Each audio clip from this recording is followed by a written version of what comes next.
یہ $100 بلین کا پروجیکٹ ہے۔ پلاننگ کے مطابق یہ شہر 2035 تک مکمل طور پر تیار ہو جائے گا اور یہ دنیا کے جدید ترین شہروں میں سے ایک ہوگا۔ دوستو ڈو یو نو کی اس ویڈیو میں میں آپ سب کو بتاؤں گا کہ برازیل میں موجود یہ فٹ بال گراؤنڈ جسے $25 کروڑ یعنی $250 ملین خرچ کر کے بنایا گیا تھا، یہ خالی کیوں پڑا ہے اور دنیا کی کوئی بھی ٹیم اس گراؤنڈ میں میچ کھیلنے کو کیوں تیار نہیں ہوتی، اور چین کے سرمایہ کاروں نے آخر اس شہر کے ساتھ ایسا کیا کیا ہے کہ اب یہاں کوئی بھی نہیں رہنا چاہتا۔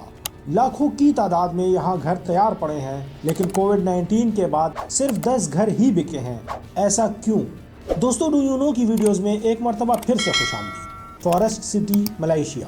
دوستو اگر آپ لوگوں کا خیال ہے کہ یہ شہر کسی جنگل کو کاٹ کر اس جگہ پر بنایا جا رہا ہے تو ایسا بالکل بھی نہیں ہے، بلکہ اس شہر کی تعمیر اس طرح سے کی جا رہی ہے کہ آپ محسوس کریں گے کہ آپ کسی جنگل میں کھڑے ہیں۔ اس شہر میں موجود ہر ایک گھر کی چھت بالکل سرسبز ہوگی اور اس پر بہت سے باغات ہوں گے، لیکن دوستو اس شہر میں آپ کو صرف جنگل جیسا فیل نہیں ہوگا، بلکہ یہ دنیا کا سمارٹ ترین شہر بھی ہے۔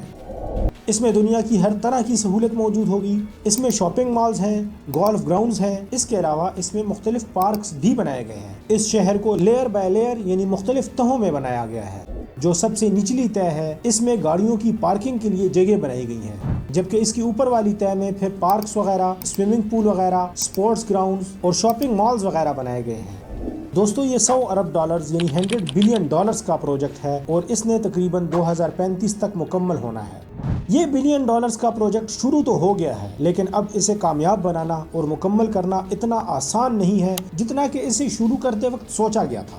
اسے مکمل کرنے میں بہت سی معاشی اور سیاسی رکاوٹیں ہیں، اور یہ رکاوٹیں ہی اس کی ترقی کی راہ میں دیوار بن کر کھڑی ہیں۔ ڈو یو نو چینل کے کیوریس فیلوز اس $1 بلین کے پروجیکٹ کو مکمل کرنے میں چائنا ملائیشیا کی مالی طور پر بہت زیادہ مدد کر رہا تھا، اور اس وجہ سے ملائیشیا نے چین کے لوگوں کو یہاں پر جگہ خریدنے اور فروخت کرنے کی مکمل اجازت دے دی تھی۔ دوستو اس کا نقصان یہ ہوا کہ چین کے وہ تمام مالدار سرمایہ کار جو اپنے ملک میں اب پراپرٹی کے بزنس میں بہت زیادہ منافع نہیں دیکھ رہے تھے، وہ سب کے سب ملائیشیا کے فارسٹ سٹی پہنچ گئے۔ انہوں نے یہاں پر جگہ خرید کر اپارٹمنٹس بنانا شروع کر دیے۔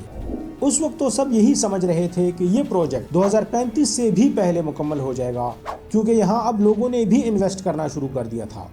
لیکن دوستو اصل مسئلہ یہ تھا کہ یہ شہر ملائیشیا کے لوگوں کے لیے بنایا جا رہا تھا، یہ باہر ممالک کے لوگوں کے لیے نہیں بنایا جا رہا تھا۔ لیکن 2019 تک فارسٹ سٹی کی 80% کے جائیداد مالکان چینی سرمایہ کار تھے۔ اب جب ملائیشیا کے لوگ یہاں اپارٹمنٹس خریدنے آئے تو ان اپارٹمنٹس کی قیمت اب ان کی سوچ سے بھی زیادہ تھی، کیونکہ چائنیز سرمایہ کار ان اپارٹمنٹس کی قیمت چائنا کی مارکیٹ کے حساب سے مقرر کرتے تھے۔ دوستو لوگوں نے ملک بھر میں اس پروجیکٹ کے خلاف احتجاج کرنا شروع کر دیا، اور اس وقت وہ تمام لوگ جو پہلے سے ہی اس پروجیکٹ کے خلاف تھے انہوں نے اس موقع کا بھرپور فائدہ اٹھایا۔ دوستو انہوں نے اس مسئلے کو سیاسی بنا دیا۔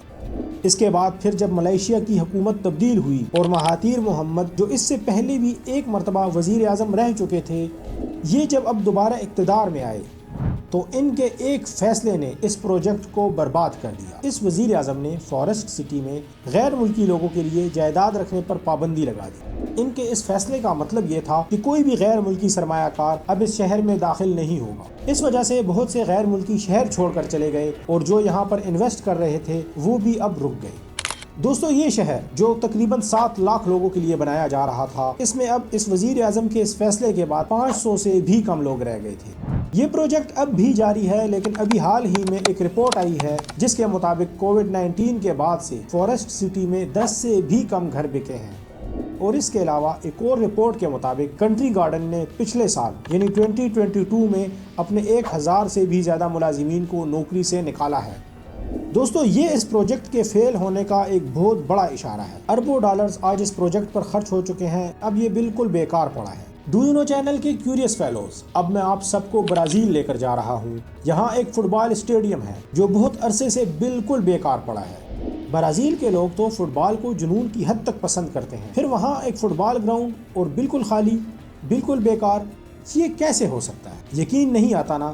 دوستو 2014 کے ورلڈ کپ سے پہلے برازیل کو 12 نئے فٹ بال اسٹیڈیم بنانے تھے، اور انہوں نے کچھ پرانے اسٹیڈیمز کو رینوویٹ بھی کرنا تھا۔ اس اتنے بڑے پروجیکٹ کے لیے انہوں نے $11 بلین کی رقم منظور کی تھی، اور ان 12 میں سے ایک گراؤنڈ مناؤس شہر میں بھی تھا۔ یہ شہر برازیل کا 7واں بڑا شہر ہے اور یہ ایمیزون کے جنگلات کے بیچ میں واقع ہے۔ اس اسٹیڈیم کو تیار کرنے کے لیے ہر چیز پرتگال سے منگوائی گئی تھی۔ دوستو ہر چیز کو دریائے ایمیزون کے ذریعے ہی یہاں تک پہنچایا جاتا تھا اور ان تمام چیزوں کو یہاں تک پہنچنے میں تقریباً 3 ہفتے کا وقت لگتا تھا، اور اس وجہ سے اس اسٹیڈیم کو بنانے کے لیے جو رقم انہوں نے منظور کی تھی اس اسٹیڈیم پر اس سے کہیں گنا زیادہ رقم خرچ ہو گئی۔ اس فٹ بال اسٹیڈیم پر $250 ملین یعنی $25 کروڑ خرچ ہو گئے تھے۔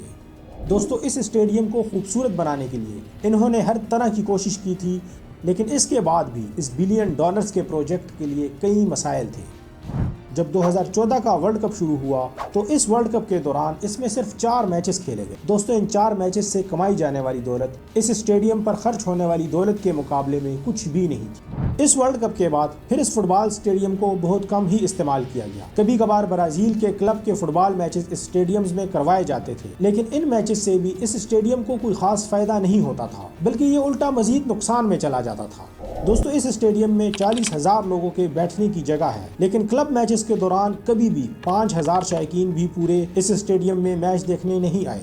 اس کی 2 بڑی وجوہات تھی۔ اول تو یہ کہ یہاں کے مقامی بہت سے لوگوں کے لیے ٹکٹ خریدنا ہی مشکل تھا، اور یہاں کے وہ مقامی لوگ جو ٹکٹ خرید لیتے تھے وہ تو میچ دیکھنے آ جاتے تھے، لیکن برازیل کے دوسرے علاقے کے لوگ اگر ٹکٹ خرید بھی لیتے تھے تو ان کے لیے یہاں پر آ کر اس اسٹیڈیم میں میچ دیکھنا بہت مشکل تھا۔ دوستو ان لوگوں کے لیے یہاں تک پہنچنا ہی مشکل ہوتا تھا، اور اس وجہ سے بہت سے لوگ اس اسٹیڈیم کے میچز مس کر دیا کرتے تھے، اور اس طرح برازیل کے کلب میچوں کے لیے اسٹیڈیم کی دیکھ بھال پر سٹاف کا جو خرچہ ہوتا تھا وہ اس کلب میچ سے ہونے والے منافع سے کہیں زیادہ ہوتا تھا، اور اسی وجہ سے انہوں نے اس فٹ بال گراؤنڈ میں کلب میچز بھی کروانے بند کر دیے۔ اس کے بعد پھر دوستو 2016 میں اس گراؤنڈ میں چند ایک اولمپک میچز بھی کروائے گئے، لیکن اس کے بعد سے لے کر آج تک یہ اسٹیڈیم بالکل بیکار پڑا ہے۔ دوستو یہ $25 کروڑ اگر اس شہر کے لوگوں پر ہی خرچ کر لیے جاتے تو یقیناً ان میں سے آج بہت سے لوگوں کی زندگی بدل جاتی۔ دوستو ڈو یو نو چینل کی یوزلیس میگا پروجیکٹس کا پارٹ 3 دیکھنے کا اور پسند کرنے کا بے حد شکریہ۔